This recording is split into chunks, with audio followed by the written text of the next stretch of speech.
is an acclaimed film director and producer whose works have gained national and international recognition. Mr. Amritraj, please join us on stage. Our moderator has many talents, which I don't think I need to enumerate. If I could request Mr. Shekhar Kapur to please join us on stage.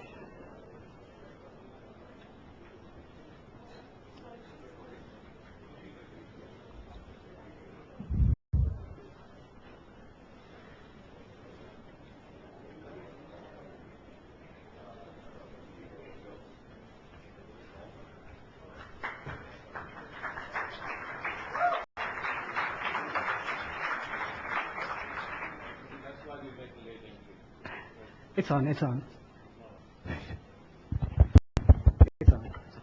I just thought I'd make a great late entry to get an applause. So can you do it again? Okay. Mr. Kapur, the floor is yours. Mine? Yes. Okay. Entertainment next. Huge, wide topic. So I think my job right now is to try and contain it. So let me just set the parameters of what we might talk about, but of course we might talk about completely different things. Aamir, Ashok, can I go? Yeah. Right. Can I tell you a little story about Aamir before I talk about Aamir? I promised it's a story I never revealed. Amongst the various films that I never made was a film called Time Machine, which you all heard about, and Aamir has done a film called Qayamat Se Qayamat Tak. And I called him to my office and I said, Aamir, I'm going to make a film with you called Time Machine. And he said, you're going to make a film with me? I said, yes. And he sat and sobbed. So I just wanted to tell you that he's very... sobbed? He sat and cried. Okay. Okay, no, he cried. He's very... Shekhar doesn't know why I cried. Okay. Interesting reaction, okay. Okay.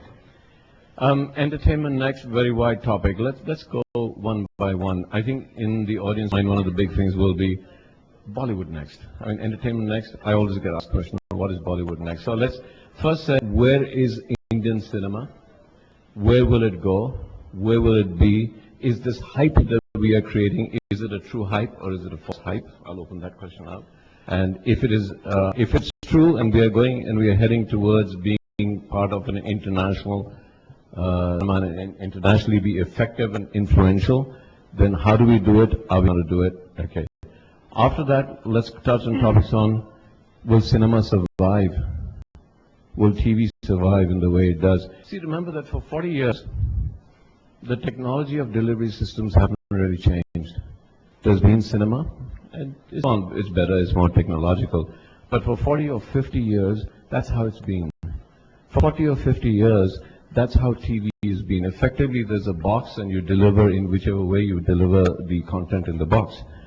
And suddenly everything is changing. So entertainment next.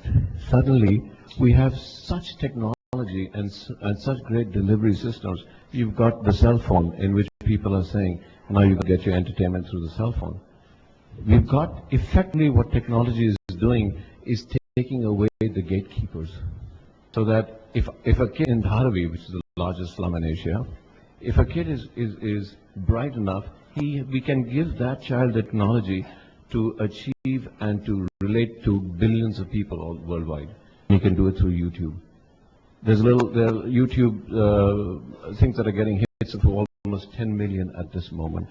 So we have the technology of getting the consumer not only in touch with mass audiences through technology, we'd also have consumers now co-creating content for creation and consumption amongst themselves. So is that where entertainment is heading? Another question. Newspapers, magazines, television, beyond that. Is it going to survive in its gatekeeping form?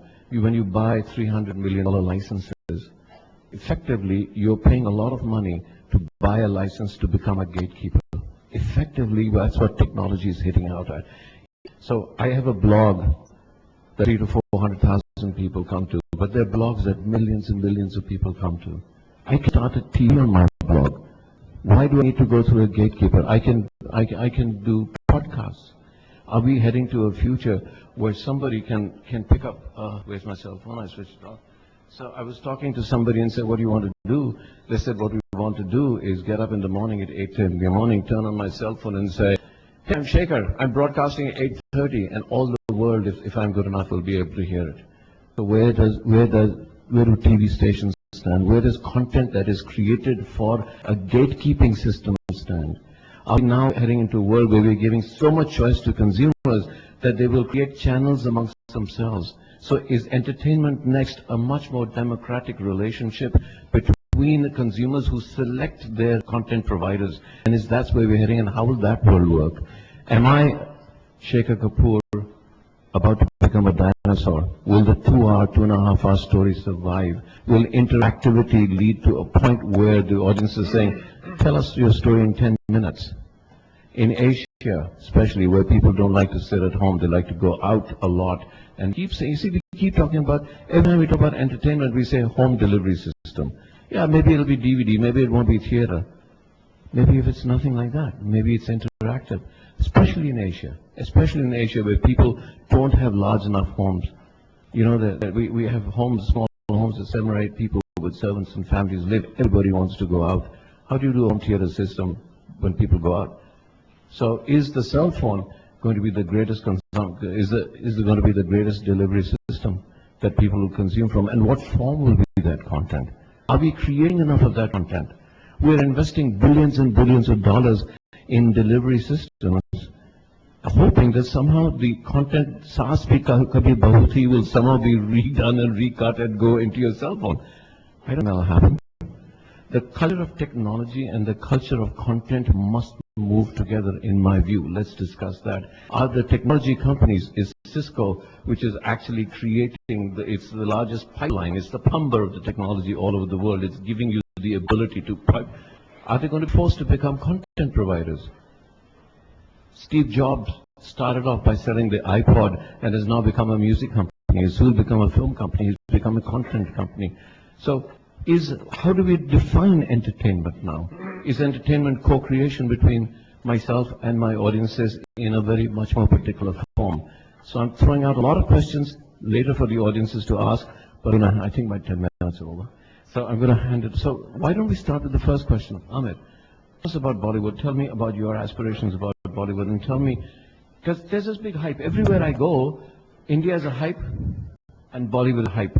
And then I ask people, what did you see? And they say, we saw a song on the television somewhere. It seems to me that the hype and the content, we don't have enough product to satisfy that hype. Do we have product? Is it just not being marketed? How do you see the future of that? Well, in my opinion, I think that when we do look at what is next for Indian cinema, I think, as you said, one of the aspects could be newer audiences. So conventionally we've made films for an Indian audience or an audience which includes Pakistan, Bangladesh. These are the people who watch Sri Lankans, who watch Indian films primarily. I think that for us to, as a film industry, I think we have very capable people, we have great talent. And I think that our audience is so large and healthy that we've never felt the need as filmmakers to look outside to another audience. I can't think of any filmmaker offhand who has made a film from India, but his audience is intended to be the world audience. It doesn't come to my head straight away. Meera Nair? Meera Nair, I don't consider her Indian. You know, she's not an Indian filmmaker. That's not, I don't see her as an Indian filmmaker. She's someone who's always done an international audience. I'm talking of the filmmakers here right from, the last 80 years that, Indians have been making films. We've been making films primarily for our own audience, and I think that's a great thing. We have such a large and healthy audience that all our energies and attention goes towards